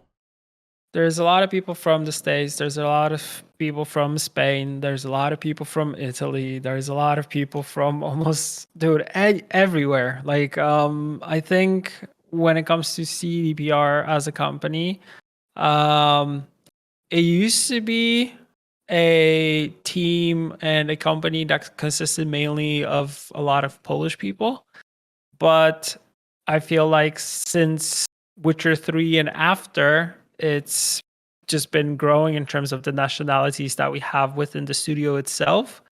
And I think it's a total like melting pot right now. So there are people from all around the world speaking multiple languages. But the most commonly used language is English, of course. But of course, we tend to sometimes have meetings where there are only Polish people. This happens very rarely, though. Where we talk in Polish, although the most important thing in our internal company culture is to actually, whenever we have people that don't speak Polish, is to always use English so we can all kind of communicate and understand each other. So that is always the most important thing. Although sometimes we might use Polish when we're talking like when we want to talk quickly with only like the Polish speaking people. And then we see that the English speakers, they kind of, or German or anything, they kind of pick it up and they kind of use that language. But I mean, for us also, like the best example would be the community team, which we're kind of part of, is like you have people from Germany, Italy, France, Brazil, Spain, Japan, Korea, China. And I'm probably Poland, and I'm probably also forgetting a couple because there's like 11 languages total, and Arabic also now. So it is a lot. But it's beautiful. It's absolutely beautiful. That's one of the reasons why I love living where I live here in Canada, in Montreal and Toronto specifically, because it's like you said, giant melting pot. It's incredible. Yeah. You walk down the street and there's there's people speaking, Greek. There's people speaking. Yeah, it's awesome. Ukrainian, Polish, French. It's beautiful. Some people don't like that. I think it's a brilliant way for just us as human beings to progress. And I agree. And to learn about different cultures, to learn about different languages, to Mhm. learn about different belief systems and how people operate and how they're different from us, I think it's amazing that we get to experience this. And I always never like understood the fact that why people think that this is something bad. And we also have a lot of people from Ukraine in the company. That this has been something that has been even happening before, of course, the war in Ukraine, but still. Yeah, there's a lot of people from Ukraine, Russia, and stuff like that. So we're getting like really a lot of people from all around the world, and I feel like it's if you look at where we're placed in game dev, and I feel like game development is a place where people from different nationalities will always kind of come to, because it's like a global growing phenomenon, and I think it's really cool. And thanks to this, I got to meet a lot of amazing people. I've always been into linguistics. I mean, that's what I majored in. Mainly, of course, focusing on English, but it's also awesome to kind of learn about different languages, different cultures, all that stuff that I mentioned before. Well, that's what's cool about it, is that like within the video game realm, doesn't matter where you're from, you're all plugging into some sort of fantasy land that nobody has a passport for. We're all online. Well, that's it. Well, basically, like you go and plug into Gwent, or you plug into Overwatch, or you plug into Apex Legends, or you plug into Hearthstone, or you plug into whatever, that source material, that lore that you're trying to enjoy. Like I said, nobody's a citizen of Rivia, or nobody's a citizen of wherever the hell else you are. It's this common ground that we're all a visitor to. So it doesn't matter where you're from, because we're all here to enjoy the same thing. And that's what's so beautiful about, video games or whatnot, is that you can be in Korea, you can be in, God knows, in Kenya, in the UK, in Chile, but you're all plugging in to play the same game and enjoy the same fictional fantasy land, as it were. Exactly. So you're all temporary citizens of the same place, and I think that's just a beautiful thing in general. Yeah, and we're all connected by one thing, which is this shared love for a game, for whatever we're into, and this is the good part of the internet. I would say this is the good stuff that the internet brought us, is able to connect with other people from all around the world that have the same passion or same interest, and kind of talk about it, but share it. And also, from my perspective, working as a community manager mainly, is kind of also learning about different players and different player tastes around the world, and kind of what they look into, what's important for them. It's like a whole really cool, interesting, like a subsection of the whole thing, which I enjoy. Beauty. Next question is from Andy Ursina. Thank you so much, Andy. Andy always submits great questions. Andy dropped 3 here. We're going to pick the first one because I think it's the most fascinating one, because I think we already answered the one about the card arts and such. We've done that in the previous episode. The question is, could it be possible to make a video or short documentary about how a typical day in Gwent development looks like? I'm super curious, what is a routine in between new patches and seasons? Perhaps this is a topic for another Flurza episode. And if I'm not mistaken, I believe that you did once do a video, I think, was it at Challenger 4 season 1 or 2, or where you walked through the studio and gave a little backstage pass tour, where you did the whole hi, I'm Pavel Burza. This is the CDPR studio. Let's go take a walk. And you did this whole thing. Pafko Gale, wasn't me. Yeah, that's it. And then you walk through the studio, and it's like a fast forwarding, and then you're like, here's the designer thing, and I'm Pavel Burza, and these are Punchki. Let's go to this place. And then you walk there, and it's like, hello, I'm Pavel Burza. I'm just joking around. But I am, to Andy's point, I'm also quite fascinated about the development process and such, and I don't know nearly as much as you do. But, in between patches, what people also need to understand is that the cards that I would imagine, the cards that we see most recently, for instance, Forgotten Treasures, when Forgotten Treasures leaked, or not leaked, or was dropped, it's not like, okay, it's dropped, now let's go start the next thing. It's that Forgotten Treasures drops, and you're already almost done the next thing, and you're already in early development of the next 2 things. So advanced development, probably. Yeah, there's a lot going on. So, I'll let you tackle this one.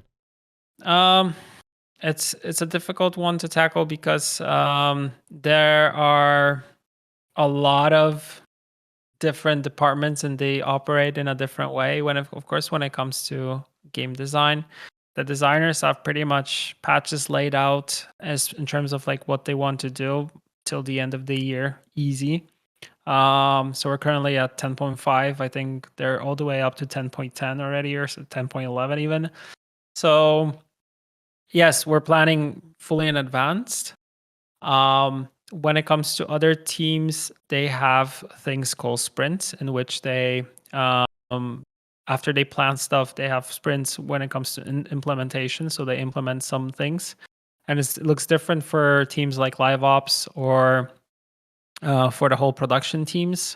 Production teams, I would feel like they're more agile and they're more based on what's currently needed and what should be done. Our teams also working, out in advance, because the sheer amount of needed to create arts for cards needs to be done very, very early. Because you start from sketches, then you choose a sketch, then you go from one iteration to the other, and then you need to take into account that card needs to be premiumified also. It needs to have voice lines. So there's kind of it's a whole kind of a lot of moving pieces of the puzzle. I feel like for us as communications, I think it's the easiest because we're based off of what's going on within the game itself. We know that we do monthly communication, but if anything goes crazy or anything happens, we need to be reactive and we need to be online pretty much always, if something is going on, especially when it's a 24-hour live service like Gwent is, with people playing around the clock. So I would say it depends on the depends on the department. I haven't even talked about like programmers, about tool programmers, about backend developers, front-end developers, and there's like, I mean, every team operates in its kind of own way. But maybe the stuff that I just said kind of gave you a more or less an idea of what it is. But for sure, I would like to do another video where we kind of go in depth into who's doing what. But I also feel like videos don't always give you 100% of what they feel kind of staged. They don't give you, the day to day. And I feel like just taking one day from a developer will not sell how much work they're actually doing, throughout a week, month, year, and stuff like that. So yeah. It's a big undertaking, and like if you want to do a documentary about it, like I feel like it's a 30-minute thing at the very least. 30 Easy. minutes to because I like every time I think about it, I'm like, okay, but we should probably elaborate on this for like 2 or 3 minutes, and that you should probably talk about this, I don't know how, the ins and outs of this kind of stuff, but it's definitely pretty cool. All right, next up, go for it. Okay, next one's from Ladon, a one that we didn't touch, I think, last time. But he or she is trying again. I think TLDR, it's about kegs. Are kegs kind of less attractive now when it comes to the amount of card drops that we have and their sheer size and stuff like that? And kind of when will players get more kegs and stuff like that? And I feel like it made sense back in the day when we had expansion launches like Crimson Curse, like Novigrad, Way of the Witcher, blah, blah, blah. And for that once, it made sense to have separate kegs. But now with the smaller, let's say, launches of when it comes to the sheer size of cards, the new kegs will come probably closer to the end of the year when we have all the drops that we want to do this year kind of come out.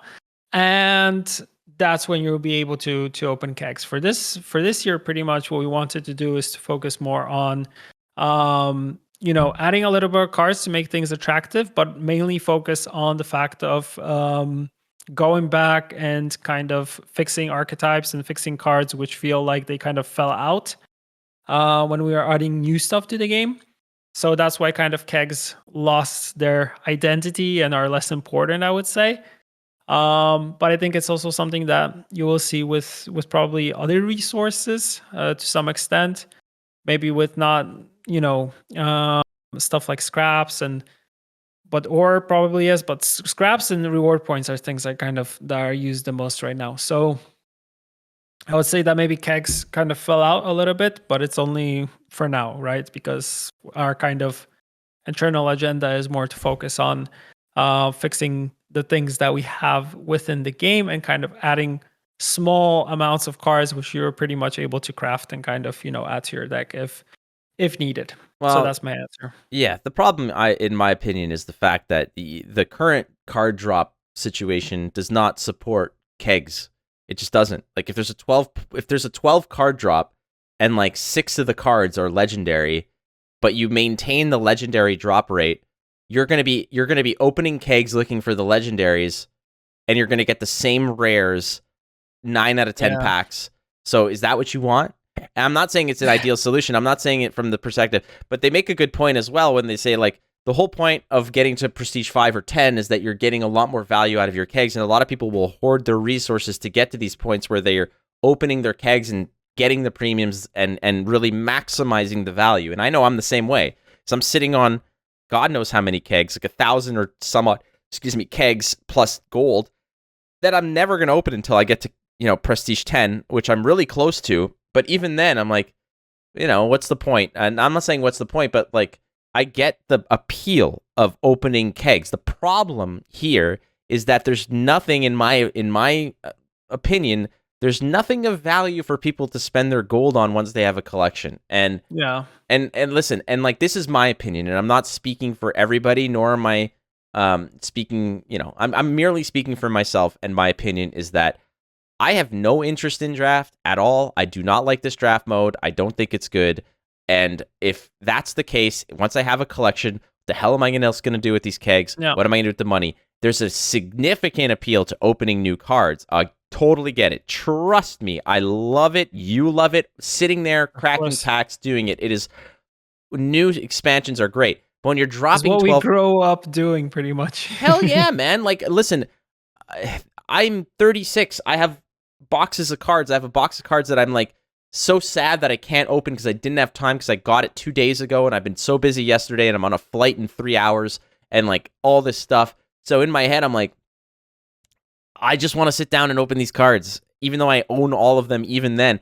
But like, there's an appeal to opening kegs. There's definitely an appeal to that dopamine hit of finding those cards. But the way that the card drops now are created, like, do you really want a what is it? What's the current Forgotten Treasures keg that has 12 particular things? Or how many Forgotten Treasure cards are there?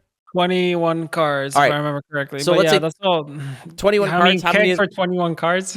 Well, but that's the thing. And again, if you maintain the legitimacy of the drop rate for legendaries, which is X amount of percent of packs are going to have a legendary in it, then you have to open 50 kegs or 60 kegs to get like 5 legendaries, let's say. But of those 50 kegs, you're getting how many cards? 250 cards of a 22 card set. Like, is that the best and way? I think that there's this disconnect now with the way to acquire cards and the rate at which they're getting dropped, because keg systems the keg systems for factions, I think, is good for players coming in and trying to flesh out collections and explore certain factions. I think that's a good thing. The problem is like I said, kegs with 12 card drops just don't make sense. They don't make sense. Yeah. And I can get the whole point about kind of, I honestly believe that the best way to do this is with scraps or gold. Like, just do something where you're spending all your gold on the new 12 card drop. And I've been very vocal about this. Gwent needs more cards. It needs more drops. 12 or the 20 some odd cards that came out were very unique. They were very impactful. They were great, but dear Lord, do we need more? And it's just my opinion. So to answer the question or whatnot, have you plans on solving this someday? And when will the new kegs drop? I personally don't know, because I don't work for CDPR. But I do agree that the current way to acquire cards and the whole keg system is completely misaligned with the amount of content that's being released. Yeah, right now that's how it is. But it's something that I mentioned in the beginning. It's what we want to kind of do, to first focus on reworking existing stuff, and then think about, starting to add a little bit more new stuff, and then more kegs would actually make sense. And right now kegs don't really make much sense because you just need to craft the cards that we're adding in. And if you want to wait, which I think with the majority of players, they won't wait. Like I said, kegs for all the sets that are coming out this year will come out closer to the end of the year. Cool. Next question from Jad Manthrat. Interesting name. Why aren't seasonal modes more popular? They offer quite different / bent special rule sets and have their very own meta and anti-meta. And while people seem to want more different game modes, ways to play the game in general, the seasonal mode appear to be widely disregarded by a chunk of the community. You want to tackle this one first? Yeah, I feel like for Gwent, multiplayer and the way that it's the rules that are there was kind of always the means for the game, how it should be played, right? And I feel like it has stuck in the players' minds that they want to grind the ladder and they want to go as high as possible in the ladder and focus solely on that. And they treat seasonal as something on top of that. Of course, I know there are people who enjoy only playing seasonal, nothing against that. But I feel like, always playing and trying to get as high in the ladder as possible for the competitive nature of any card game is going to be the thing that draws you the most to it. And that's just my answer pretty much. I mean, I know for myself, I just like playing constructed and in a ranked format, and that's kind of always been my go-to. I don't know, it's maybe because I was coming from Magic, or that's how the game, I feel like how the game should be played maybe. But I have nothing against people who enjoy draft, who enjoy different play styles, and maybe there are players that only play seasonal, but then go for it. But I also feel like seasonal kind of limits you to the amount of things that you can do, and I feel like multiplayer always will have a little bit more variety. Maybe that's what players are going for. Right, and I echo that sentiment in terms of it's limiting. Different rule sets. The reason why Gwent rules are the way they are is because it houses the best environment for the most amount of archetypes to thrive and be viable. When you change the rule set, you're going to be favoring one particular style of play or faction or something over the others. And for that reason, it's like, for example, if you're playing something that requires a lot of APMs, actions per minute, as it were, a lot of clicking and a lot of things to do, like for instance, like a Nilfgaard list or a lot of point and click siege and stuff like that.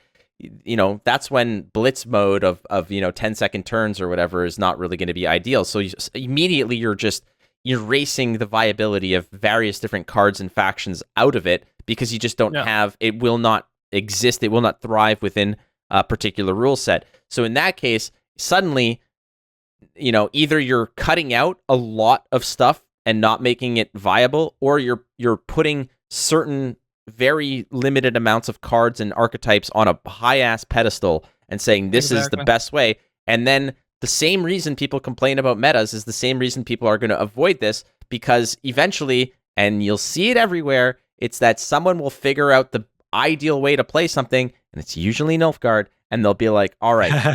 But that's the thing, and that's part of it too, is that people already hate Nilfgaard so much. So when you go to seasonal, Nilfgaard, for many options, has the best opportunities to do things because it's so versatile, that they're going to avoid it because they don't want to be pushed into a scenario that people already hate, which is homogenization of metas and stagnation and like one or two decks that are basically on top.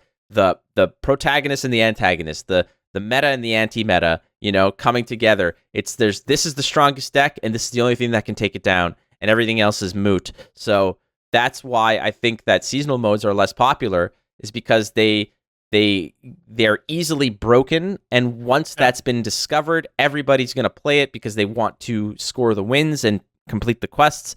And I don't play it because that's not why I play cards. I play cards because I enjoy, the variety and the challenges and such, and I don't get that in seasonal mode. It's like I picked up Hearthstone this past month again, and eventually I was just like, I can't play Constructed anymore because it's the same deck over and over and over again, even in the bronze ranks. And that's why I don't play seasonal, because there's super strong decks that'll just completely overtake everybody. There's not much room for creativity, despite the fact that the rule set is creative. Yeah, totally agreed here. Perfect. We're on the same page. Hell yeah. Okay. Was that the last question? No. There's The two last more. question is there's two more. Okay. Oh yeah. As from Not Too Creative here. Cool name. You mentioned the desire to speed up a typical game of Gwent. Why not have an opt-in for each ladder game that if each player agrees to, you have a quicker turn timer? Or another idea, something gimmicky like a 0 provision gold card that goes straight to the graveyard and banishes itself up on the mulligan phase. And if both players have it, the quicker timer is in play. Oh my god, this is already too complicated. Well, it's complicated until you try to break it down. It's basically what they're saying here is, so the premise is, or the objective here is to speed up the game if it's desired by both players. So Not Too Creative here essentially presents an opportunity as a kind of opt-in. So rather than when the game queues up, you click how long you want the turns to last, like 10 seconds, 15, a minute, 2 minute, whatever.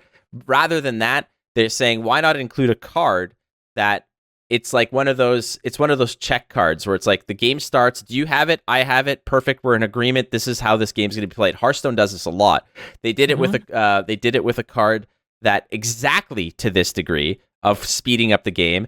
There was I think it was Nosdormu or whatever, the rework of Nosdormu in Hearthstone was, if both players have Nosdormu in the start of their deck or in their starting deck, then turns last 8 seconds.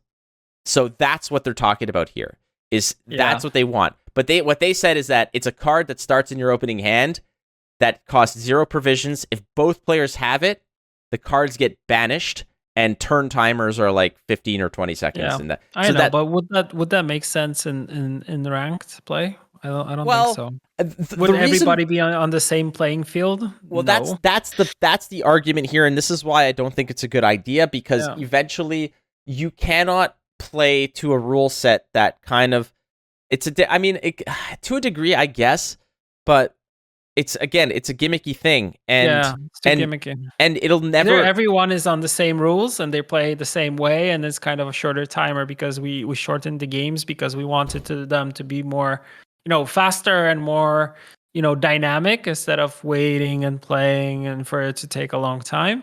Or we're trying to introduce like a additional mechanic that if you opt in or if you do something, you might have the possibility to play faster. And I feel like it wouldn't make sense like in casual play, of course, but not in ranked play, because I don't know. I feel like it's too gimmicky, like you said. Well, the problem with it is that it doesn't necessarily offer anybody an advantage. Like if you think about it, if your deck is set and designed for quick play, of like, all right, let's say you do get a 10-second timer, so you're gonna play like monsters that doesn't have a lot of clickables and a lot of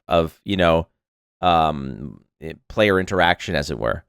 So what do? You put that card in. We'll call it. And your opponent is playing Nilfgaard control and is not doing that, and they're not going to do it. And then you're like, okay, so like you're giving all the advantage to the player on the other side to say, okay, like I got a deck that's going to go super fast. I'm going to put the 0 provision card in the deck because I want to go fast, and if I find somebody who wants to go fast, then I'm gonna be good. But you think that the person who's putting that other card on the other side of the deck, putting that card in their deck, doesn't also want to go fast? So, and the player who has a lot of things to do, like let's say it's Skellige or this or that, you think that they're just gonna not put it in? So it's a not viable solution, because nobody's gonna, and it's the reason why Nosdormu never took off, because no one cares, because you just don't put it in and you're fine. And it is the cheapest removal of all time of just not including a card in your deck, and it cancels another card. Like, that's ridiculous. Like, that's super awesome in my opinion. I'm like, sure,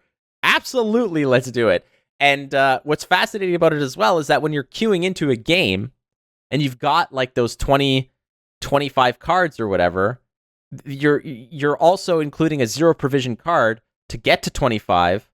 So are all your other cards stronger and thinned out? Like it's also a little OP in that regard, that if you're just banishing a card out of your deck that costs 0 for free, you're now playing with a 24 card deck.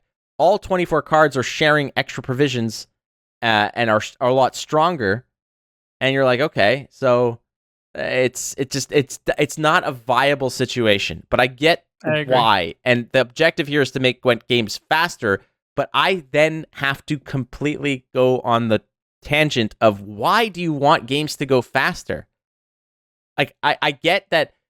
No, it's something that should happen in Gwent, because I feel like the games tend to last a little bit too long if you think about it. And there are some players that don't want to play that long. But I mean, there's always escape enter if you feel like you've lost. But I feel like Gwent itself being like a best of 3 format built in, I mean, you will always take your chances. And but it's a 12 or 15 minute game later. If it's like this 12 or 15 minute card game like that, it's a difficult game to play. Like, this is what people need to understand, is that Gwent is a tough game to play.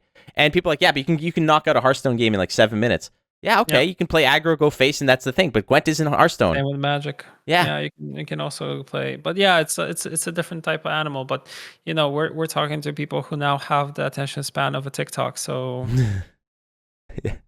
that's kind of the expectation sometimes, that you want things to be faster and more dynamic. I kind of get it, because we're all this, dopamine nation, kind of like, we want fast hits of dopamine and stuff to be happening instantly, and woo, awesome, we feel great. And then what happens after that? Like, no one takes the time to sit down and read a book almost. So what are we even talking about? To read an article, even, it's too long for people now. Yeah. They want everything in blinks, happening quickly. Yeah, like there's so maybe that's the problem. The problem is with society overall. Well, I mean, there'll be an article of like 500 words, and people are like, I didn't read it, just give me the TLDR. I'm like, 500 words is like 3 minutes. Like, you can get the whole picture, and I get you. I'm of the type is like, why, like, why just make a baseball game 3 innings? Just make it 3 innings. Why play the whole thing? Yeah, just play 3 innings. Play, make a soccer game 10 minutes. Why not? Yeah. Like, same with cycling. Why are you guys riding your bikes for 6-7 hours? Just do 20 5 minutes. kilometer sprints, right? You have the whole rest of the day. It's all good. Yeah. But then people are like, well, that's stupid, because now you're taking away from the game. Well, you're also taking away from Gwent by speeding it up and making it, like, why, in that case, make Gwent 1 round and make hands 5 cards. There you go. Yeah. That speeds up the game. That's a better solution. The games are so much faster that way. I'm just saying. That'd be fun. Like one round, just all in. They did that. That was a seasonal mode. It was 1 round, and it was ridiculous. Because it was basically just mulligan for your best cards. There was your best cards. There was absolutely no. It was just like, load up your deck with tutors and aggressively mulligan for your best cards, and then just hope you don't go first. Destroy. And go second. All right. Last question is from Cuddle Bear Potato. Can we get more leaders in draft mode? Hopefully, yes, in the future. But wait, so once we have more time to work on draft. Well, the question is this is what I think I asked you off air was, are not all leaders available to be drafted? No. Okay. I think it depends on the packages that we have within the game. But I'm also not the person that plays a lot of draft, so I'm not a good example here. Right. But yeah, I feel that's the problem. But I feel that the ongoing problem with draft kind of is just limited time available and allocated to it itself for us to actually do the mode justice 100%. So I feel that's where the problem is. And that means more leader abilities. That means more packages and stuff like that. So hopefully in the future we can just have more. Yeah, that's all good. I mean, I've my opinion about draft mode. I've said it publicly and privately, and I've been dismissed heavily. So I'm not going to harp on it. I don't play it. I don't think it's good. That's just me. It needs love. I agree. It doesn't necessarily just need love, because I don't think that I completely believe that there's a lot of love put into it and effort. I just believe that not enough. Well, I mean, not enough. I just believe that the format is flawed. And that's basically it. That's just me. And I've played draft in multiple different card games in multiple different formats, and the current format as it exists is not feasible. And there's a reason why this whole pocket draft with exchanging cards, etc., that was done by like Legends of Runeterra did it, and they dropped it because it did not succeed because it was not a good mode. I mean, it's just the fact. They're like, no, this isn't working. They scrapped it, and they're going back to the drawing board. I know also a lot of players want us to go back to a previous arena. So of course, look, I'll give you 10 words about this, as it were, but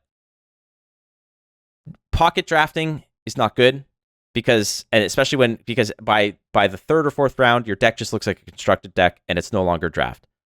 When you're drafting 3 cards together that synergize, it's the work is done for you.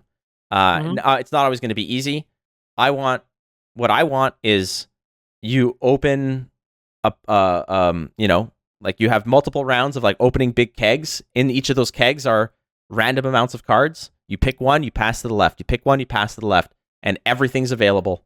Yep. And good draft players will be able to see what factions are being taken, what factions are not being taken. Like you open it, like in my opinion, it should be something along the lines of like you start with every box or whatever has like 2 cards of each faction and like 4 neutrals, and you pick and you pass, and you pick and you pass, and you do like 3 rounds of that, and you're drafting against other people. Yeah. And then at the end of it, or like even as part of that pack could be like a leader ability, so maybe the leader ability in that pack sucks, or maybe it's good, but there's also a really good gold card, and you have to pick it, and you have to make decisions, and you're drafting against other people. So you understand that's how Magic does it. That's how Flesh and Blood does it. That's how all the successful draft modes do it.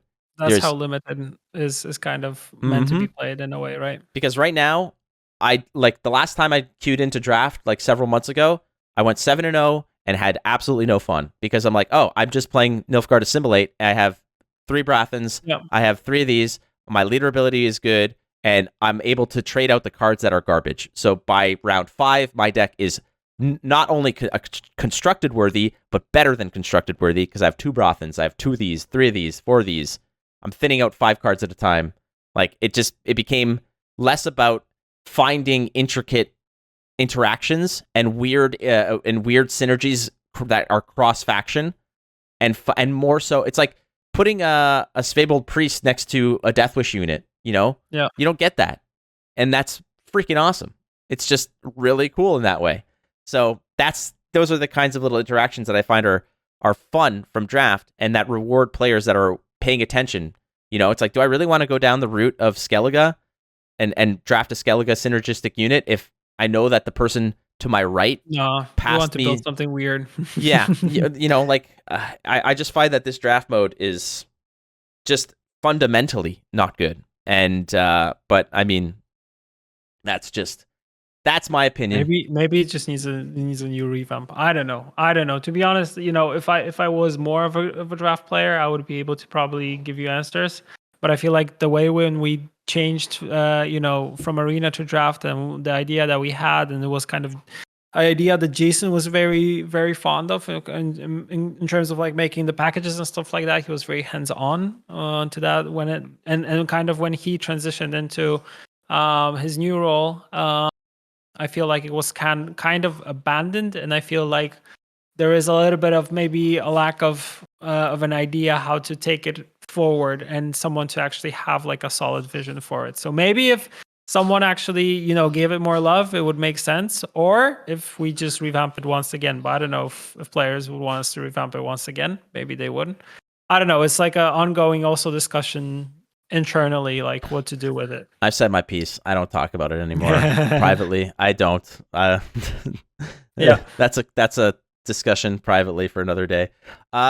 All right, that's the mailbag, ladies and gentlemen. We do, as always, appreciate you guys sending in your questions. And again, I know that we get comments of like, I can't believe I didn't get my question answered. It got the most upvotes. We don't care about upvotes. No offense, but like Reddit points and all that other bullshit doesn't matter to us. No offense. Like we like questions that we like.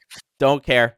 fake internet points do not concern us. So we read through the questions that are posted. We find the ones that we think that are relevant or that we are able to answer. Because if we don't answer a question, it's because we don't care about it, no offense, or we just don't have an actual legitimate answer to it. If you're saying like, don't ask us about when we're gonna balance a particular card or something like that, because Pavel and I don't balance shit. So we won't balance. Yeah. Sorry. Ain't happening. Yeah, I mean, we could go back and ask the designers, but that's all we can do. But I don't feel like we need to answer instantly. Like, when are you gonna balance this? Like, whenever. Tweet at Malegion. Tweet at Jean. Yeah. Leave us alone. Malegion and Jean, they will provide you information. Just tag them on Twitter. Yeah, they are very smart people, and they have a lot more influence. And they also reply. So there you go. Yeah. All right. I'm going to end this episode by the same way I usually do and say I love you, Pavel. I love you too, bro. Hell yeah. I got to get to the airport. I got a plane ride in a few hours, so we're going to have to wrap this up. Actually get some work done because we're doing this midday almost for me, so I still have a couple tasks to finalize. True. Yeah, we did this release day. Right. 10.5 when we're recording this. Dang right. I'm going to be at the airport playing some Gwent on my phone, so that's what I'm going to be doing. Nice. Oh, lordy lord. Yeah. Have a good time, man. Enjoy it. I hope Jersey is awesome, and I hope it's going to be. Well, Jersey sucks. Cool. Like, New Jersey sucks. Let's just be real. I don't know. I've been. It's not special. I've been also. I kind of liked it, but maybe it's different for us Europeans going there. You may have been there and been like, "Hey, look, New York is right there." So maybe that's what you're looking at. I've been to New York and then been to Jersey, and I feel like Jersey has a cool vibe to it. You're weird. That's all it is. I don't know. Yeah, maybe. But my favorites from surrounding is Philadelphia. Philly's amazing. Cool. Philly's a cool city. Yeah, definitely. Yeah. There's definitely a Philly vibe that you can feel. Oh, totally. Yeah. But for those interested, I will be casting the Pro Tour for Flesh and Blood. If you go to twitch.tv/Channel Fireball, I will be casting that this coming weekend. So actually today, this is published on Fridays. I will be looking. So if you like Flake casting, which I know a lot of people don't, but you could, if you want to, catch me doing all that stuff. So it's going to be a lot of fun. But yeah, that's it, ladies and gentlemen. So we're going to say dobranoc dzieci. Dobranoc dzieci, indeed. And thank you, everybody, for watching or for listening. We love you all. And you're not losing if you're learning. Damn right. All right, we'll see you next time on the Flurza Experience. Bye. Bye.